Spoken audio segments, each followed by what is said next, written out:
તો મિત્રો, સ્વાગત છે આપ સૌનું નવા એક વિડીયોમાં કે જેમાં અમે લેહ લદ્દાખ વિસ્તારના મરખાવેલી ટ્રેકમાં જવાના છીએ.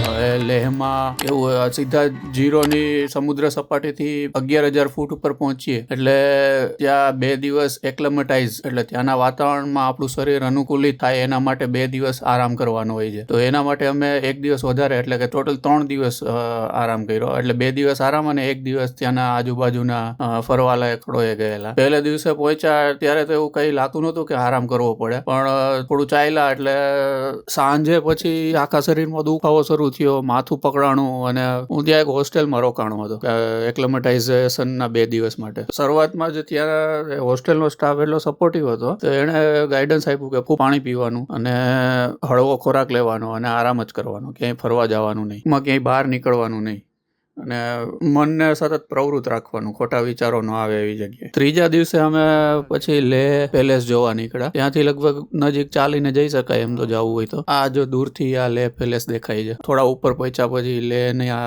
નીચેનું સિટી આખું કેવું દેખાય છે, જીનું નાના નાના મકાનો બધા. આ રસ્તા ઉપર ચાલતા ચાલતા અમે બીજા મિત્રો પણ હતા વડોદરાથી અમારી સાથે. આખો માટીનો બનેલો પેલેસ છે, 7 માળમાં. ચાલતા ચાલતા રસ્તામાં અમુક એવા લોકેશન પર જઈ આવી જગ્યાએ ફોટા પડાવ્યા અને બહુ સુંદર એવા દ્રશ્યો, આખું એકદમ ચોખ્ખું આકાશ, એકદમ બ્લુ, જે આપણને અહીંયા શહેરી વિસ્તારોમાં તો ક્યારે જોવા જ ન મળે. અલગ અલગ માળ પ્રમાણે પેલેસમાં અલગ અલગ વ્યવસ્થાઓ હતી. અમુક ઉપરના માળ પર મંદિર હોય, પૂજાની વ્યવસ્થા હોય, અમુક માળ પર દરબારની ગોઠવણી કરેલી હોય, અમુક જગ્યા પર રહેણાંક હોય. આ લેહ પેલેસ ઉપરથી આજુબાજુના પર્વતો આવી રીતના દેખાતા હતા અને આ નીચેનું લેહ સિટી છે, ત્યાં પેલેસની અગાસી ઉપરથી પણ આવી રીતના અમે અલગ અલગ જગ્યાએ જઈ ફોટા પડાવ્યા. સામે પેલું દેખાય છે શાંતિ સ્તૂપા છે, વિશાળ બુદ્ધ ભગવાનની મૂર્તિ છે ત્યાં, અને નીચે મંદિર છે, ત્યાં ધ્યાન કરવા માટેની જગ્યા પણ છે.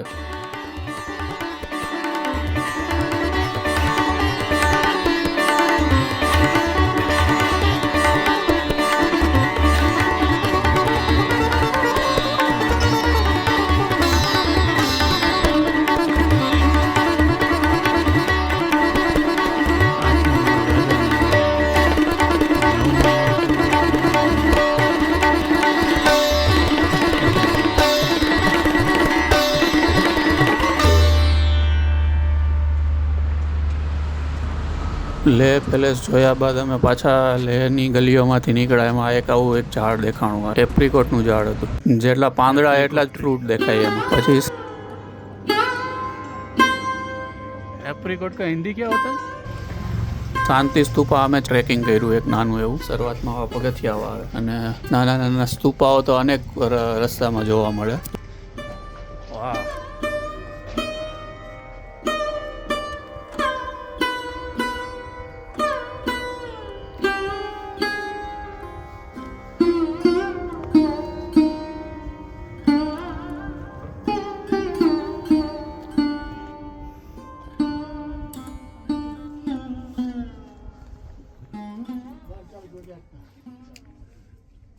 અલગ અલગ વાક્યો લખેલા છે સ્તૂપાની આજુબાજુ બધા, અને આખું મનુષ્યનું જીવન ચક્ર આખું ફરતું દોરેલું છે. અને ઉપર વિશાળ બુદ્ધની પ્રતિમા છે ધ્યાનસ્થ મુદ્રામાં. અલગ જ અનુભવ લાગે અહીંયા, મનને શાંતિ થતી હોય ને એવું વાતાવરણ હતું આજુબાજુમાં પણ. અને અમે ઓગસ્ટ મહિનામાં ગયેલા એટલે ન તો બહુ ઠંડી હતી અને લેહમાં અમે વરસાદ તો બહુ ઓછો પડે. જ્યાં સુધી લેહમાં રોકાણ હતા શરૂઆતના દિવસોમાં તો વરસાદ પણ નહોતો, એટલે ફોટા અને વિડીયો પણ સારા આવ્યા. શાંતિ સ્તૂપાની આખો પ્રદક્ષિણા કરી ત્યારે આવા ચિત્રો અને શિલ્પકલાઓ જોવા મળીને મનુષ્ય જીવનનું આખી વાર્તા છે, જન્મથી મૃત્યુ સુધીની, અને નિર્વાણ કેવી રીતના થાય છે.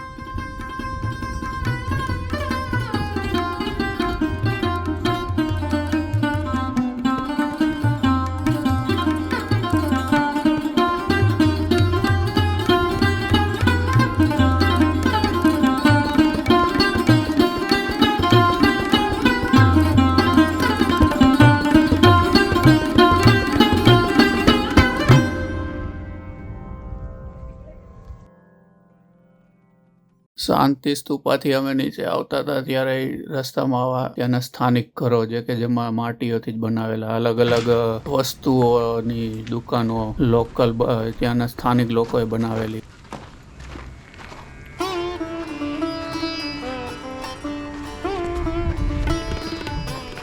અમારે ટ્રેકિંગનો આજનો પહેલો દિવસ શરૂ થવાનો હતો, જેમાં પહેલા દિવસે લેહથી ઝિનચેંગ સુધી કલાકની ડ્રાઈવ હતી. 11,000 થી 11,500 ફૂટ સુધી અમે વાહનમાં પહોંચ્યા અને ત્યાંથી ટ્રેકિંગ હતું. ગંડાલા બેઝ કેમ્પની ઊંચાઈ હતી 13,700 ફૂટ, એટલે 11,500 થી 13,700 એટલે 2,000 ફૂટ અમે એક દિવસમાં જવાના હતા.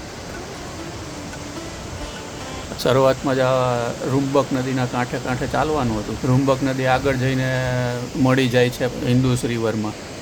એ આમ 1-1.5 કિલોમીટરથી આમ ફરતા ફરતા રોડ ઉપર આવ્યા અમે રૂમબક નદીના કિનારે કિનારે. હવે આ પહાડથી આમ જમણી બાજુ વળી આખો ઓલી બાજુ જવાનું. આ પહાડ છે ને એની ઓલી બાજુ મરખા નદી છે.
આમ તો રસ્તો પહેલો જ હતો જ્યાં વાહન ચાલી શકે એવો, પણ અમને જાણી જોઈને દૂર રાખેલા, કેમ કે આજે ઊંચાઈ હતી બહુ.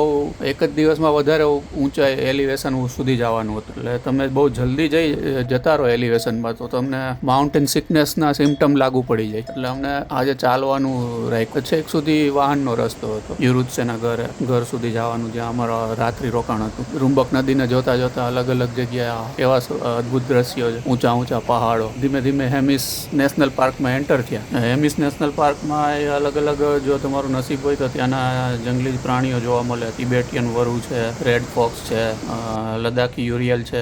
નો લેપર્ડ તો ન જોવા મળે આવા સમયે. રસ્તે ચાલતા ચાલતા સારા સારા ઝરણાઓ, નદીઓ આવતી હોય ત્યાં અમુક લોકેશન ઉપર ઊભા રહીને ફોટા પડાવતા ગયા. ચાલવાનું ખૂબ હતું, જોકે રસ્તો સીધો જ હતો, પણ થોડીક ફિઝિકલ ફિટનેસ હોય તો જ આવો ટ્રેક કરી શકાય. અમારા ગ્રુપમાંથી અમે 2 જણાએ જ અમારું બેકપેક આપેલું નહોતું, બાકી બધાએ આપી દીધું. અમે જાતે ઊંચકીને આખો ટ્રેક પૂરો કર્યો હતો. એટલે 12-15 કિલોનું બેકપેક લઈ અને 10-12 કલાક 10-8-10-12 કલાક સુધી રોજ ચાલવાનું. એટલે એના માટે 6 મહિના પહેલાથી થોડીક ફિઝિકલ એક્ટિવ. પહાડની પાછળ પહાડ ડોક્યુ કરતો હોય એવું કેવું સુંદર દેખાય. આમે જમણી બાજુ અહીંથી અમારો પહેલા દિવસનો બેઝ કેમ્પ હતો અને એની નીચે નામ હતું સિંગો વિલેજ. એના આગળના દિવસે જવાનું.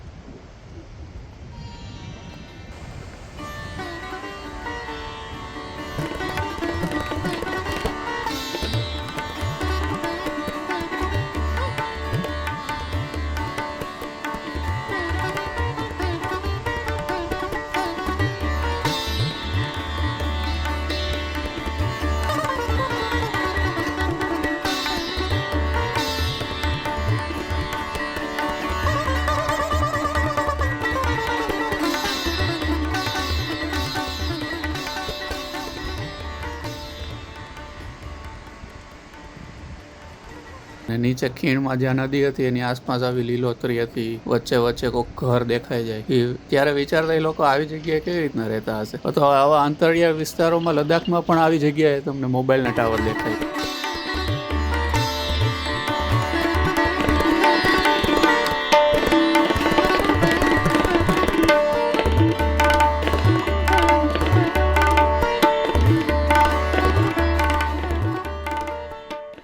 થોડુંક ચાલ્યા આગળ, બપોરનું ભોજન કર્યા પછી આવી રીતનું કોતરણી હતી. વરસાદથી આ ધૂળિયા પહાડોમાંથી આવી સરસ ઉપર લાગે કે કોઈ બનાવ્યું હશે જાણી જોઈએ. આજે વરસાદના ઝીણા ઝીણા છાંટા કદાચ દેખાતા હશે તમને. પડવાનું ચાલુ થઈ ગયું હતું વરસાદ શરૂ થયો એટલે બીજી તકલીફ એ ઠંડીમાં એકદમ વધારો થઈ ગયો. એટલે અને એમાં પાછું ટ્રેકિંગ કરવાનું એટલે બહુ ખરાબ હાલત થઈ ગઈ હતી ચાલવાની. જો આવી પરિસ્થિતિ હતી. ઠંડી લાગે, વરસાદ પડે, ટ્રેકિંગ કરવાની મજા ના આવે. વચ્ચે પાછો બંધ થઈ જાય, પાછો ચાલુ થાય, બંધ થાય, ચાલુ થાય. અને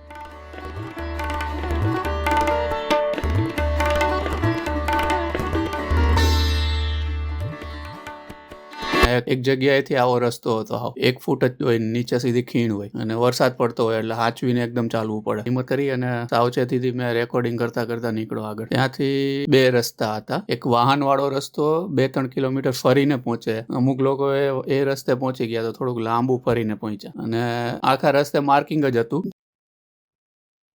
જો અહીંથી ડાબી બાજુ જાય છે વાહનનો રસ્તો છે. માર્કિંગ હતું કેમ કે થોડાક દિવસ પહેલા જ લેહથી મેરેથોન થઈ હતી, કોંગમારુલા પાસ ઉપર થઈને, એટલે આખું માર્કિંગ હતું રસ્તાનું, તો અમને એ ફાયદો થઈ ગયો, ક્યાંય તમે ભૂલા ન પડો.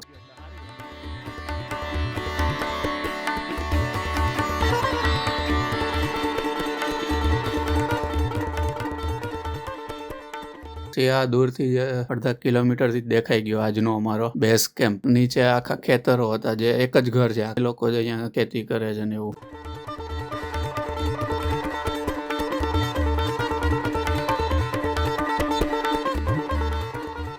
કુદરતે આજતે જવાની વ્યવસ્થા ત્યાં આવી રીતની ઠંડા પ્રદેશોમાં આવી રીતની હોય. 1 માળ જેટલું ઉપર હોય ત્યાં બેસી જવાનું આ એકાડામાં, પછી કામ કરી અને કાગળ કે તેનાથી લઈ અને કાગળ સાઈડમાં ફેંકી દેવાનો અને પેલું નીચે ખાતર ભેગું થઈ જાય છે. કેમ કે શહેરો જેવી વ્યવસ્થા ત્યાં કામ ન કરી શકે, અહીંયા કાગળ ફેંકી દેવાનું. બીજા દિવસે સવારે ઉઠી 8 વાગે શરૂ કર્યો અમારો યુરુત્સેથી ગંડાલા બેઝ કેમ્પ, જેની ઊંચાઈ હતી 16,300 ફૂટ અને 4,950 મીટર. ત્યાંથી પાસ ઉતરી અને સિંગો ગામ કે જેની 13,526 ફૂટની ઊંચાઈ હતી, ત્યાં પહોંચવાનું હતું. તો 8 વાગે અમે જેમ શરૂ કર્યું ને જેવા જ બહાર નીકળ્યા એમાં આવી રીતના ધાર્મિક પથ્થરો ઉપર કોતરેલા કોતરણીઓ ને આવા નાના નાના તુપા શરૂઆત થઈ ત્યાંથી. આ પહાડની તળેટીમાં જોઈએ તો કંઈક વિશાળ સિંહના પંજા હોય એવું દેખાય છે. અલગ અલગ કલરના પહાડોના સ્થળ હોય ને એવું લાગે, મરૂન કલર ને લીલો કલર ને. અને ઉપર આજે આકાશ એકદમ ચોખ્ખું હતું. સવારે નાસ્તો કરીને અમે નીકળ્યા, પછી 8 વાગે શરૂ કર્યું હતું ને આજનો ટ્રેક હતો 7-8 કલાક જેવો. આવા વચ્ચે વચ્ચે બુદ્ધ ધાર્મિક કોતરણીઓ જોતા ત્યારે એવું લાગે કે આવી જગ્યાએ માણસ કેવી રીતના આવ્યો હશે. અહીં એવું કહે કે અહીંયા પણ તમને જો નસીબ હોય તો બ્લુ શીપ ને મરમોટ ને એવું જોવા મળે.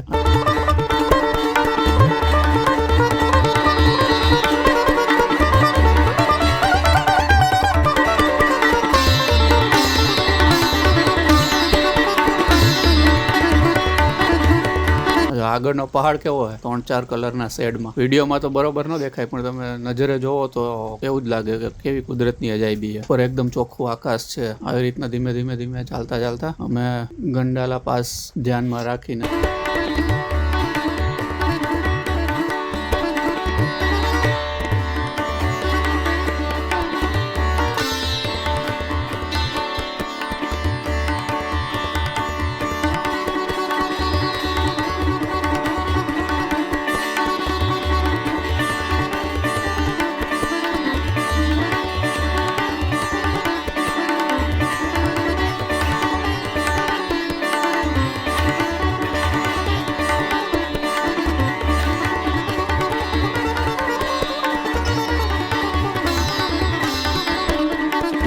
થોડી વારે પાછળનું દ્રશ્ય જોઈએ તો એમ લાગે કે આગળ સારું છે કે પાછળનું બહુ સરસ છે. પાછળના પર્વતો એટલા પર્વતની પાછળ અલગ અલગ લેયરમાં પર્વતો દેખાય ને આગળ એટલું કુદરતી સૌંદર્ય વાળું અને આખા ધૂળિયા પહાડો જ બધા. ત્યાંથી અમે આવતા હતા આખું ફરી નદી કિનારે થઈ અને જવાનું છે હવે ઉપર. અહીંથી આ રસ્તો છે, જાઓ ત્યાંથી આગળ પેલા પહાડથી ડાબી બાજુ વળાંક છે. આ બાજુમાં છે ખીણ વેલી કે ખીણ જે કહીએ. સુંદર ઘાસના મેદાનો હતા અને ઊંચાઈ તો વધી જ ગઈ હતી એટલે તમને વૃક્ષો જોવા મળે નહીં. અને આવી અમુક વેલીમાં પહોંચો ને એટલે પવન સુસવાટા મારતો હોય, ઠંડી લાગે વધારે. એટલે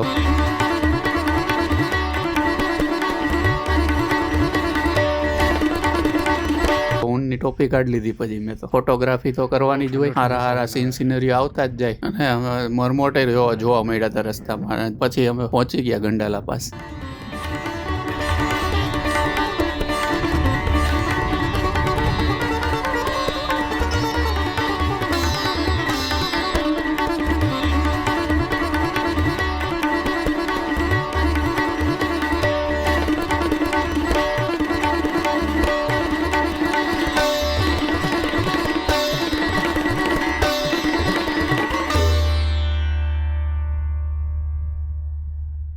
ગંડાલા પાસમાં થોડાક ફોટો વિડીયોગ્રાફી કરી, કેમ કે અહીંયા સુધી પહોંચવું જ બહુ અઘરું લાગ્યું હતું. વજન મારા બેગનું ઉંચકવાનું, રક્ષક બેગનું વજન ઉંચકવાનું, એટલું ચાલવાનું હતું 12-15 કિલોમીટર. ગંડાલા પાસ પહોંચ્યા પછી ત્યાંથી સિંગો વિલેજ સુધી ઉતરવાનું હતું નીચે ધીમે ગ્રેજ્યુઅલી. 16,293 થી 13,530 જેવું હતું.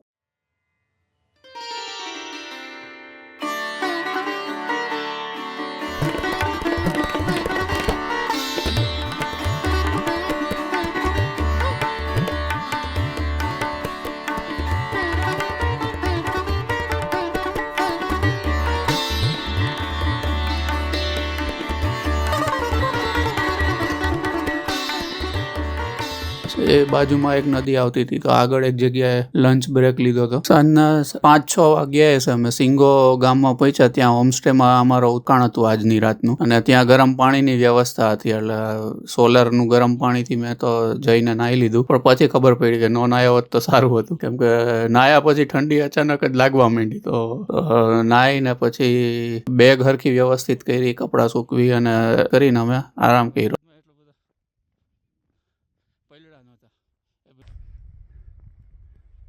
ત્રીજો દિવસ એ થોડો લાંબો જ હતો. સિંગો 13,526 થી નીચે ઉતરવાનું હતું, એટલે આજે બહુ વાંધો નહોતો. 11,700 પહોંચવાનું હતું. 11,700 ફૂટે ઉતરવાનું શરૂ કર્યું ત્યારે આજુબાજુમાં આવી ઝાડીઓ હતી, પેલી લાલ પીળી બુંદીઓ વાળી ઝાડવા હતા બધા. પછી આગળ જતા એક રસ્તામાં નદી હતી. સિંગો થી સારાનો રસ્તો આજે એકદમ જ લેવલ વાળો જ હતો, કે બહુ ઊંચું ચડવાનું કે એકદમ ઊંચું ઉતરવાનું એવું નહોતું. એકદમ સીધો રસ્તો હતો અને ગ્રેજ્યુઅલી ડિસેન્ડ, એટલે નીચેની બાજુ ઢાળ વાળું, એટલે બહુ મહેનત નથી.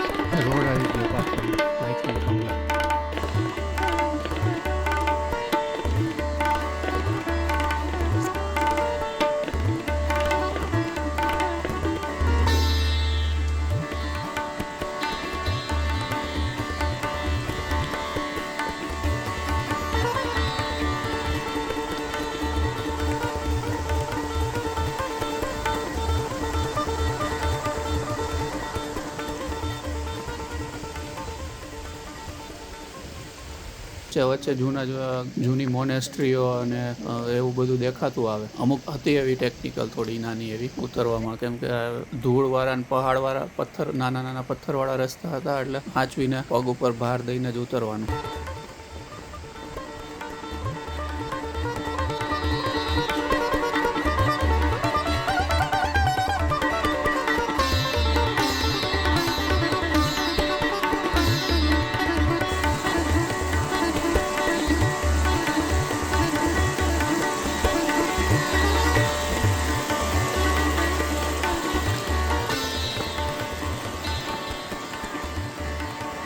આગળ અમારું આખું ગ્રુપ જાય છે, અને બાજુમાંથી નાનું એવું જાય છે નદીનું ઝરણું. આજુબાજુની સિનરી, કુદરતી દ્રશ્યોના આનંદ માણતા અમે આજનો ટ્રેક શરૂ કર્યો. વચ્ચે આવાય આવી જાય અમુક રસ્તા, જેમાં હાચવીને તમારે ધ્યાન રાખીને ઉતરવું પડે. આવી રીતના અનેક નાના મોટા ઝરણાઓને આજે ક્રોસ કરી, અને રસ્તામાં ધાર્મિક સ્થળો, લાથોસ કે એને લોકલ ડિટીઝ માટેની રિલિજિયસ શ્રાઇન બધી જોતા અમે, કે જેમાં મની વોલ પણ હતા, પેલા પથ્થર ઉપર કોતરેલા હોય ને બુદ્ધિસ્ટ પ્રાર્થનાઓ, જે એ જોતા એ અમે આજે આગળ આવી રીતના સુંદર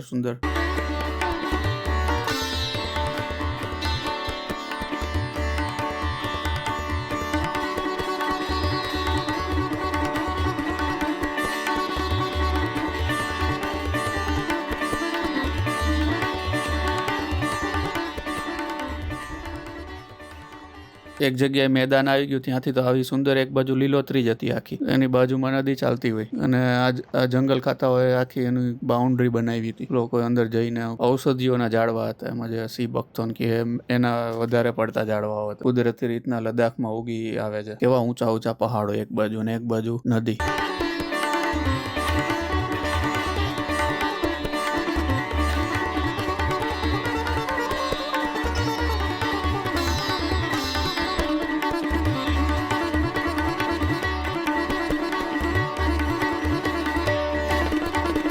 જો આમે આવી રીતના રસ્તા હતા, હાચવીને ઉતરીને પાછું સામેથી ઉપર ચડવાનું છે. જો આવી નાનું ઝરણું ક્રોસ કરવાનું. અને અમે આ પહોંચ્યા અમે અમારી કેમ્પ સાઇટ.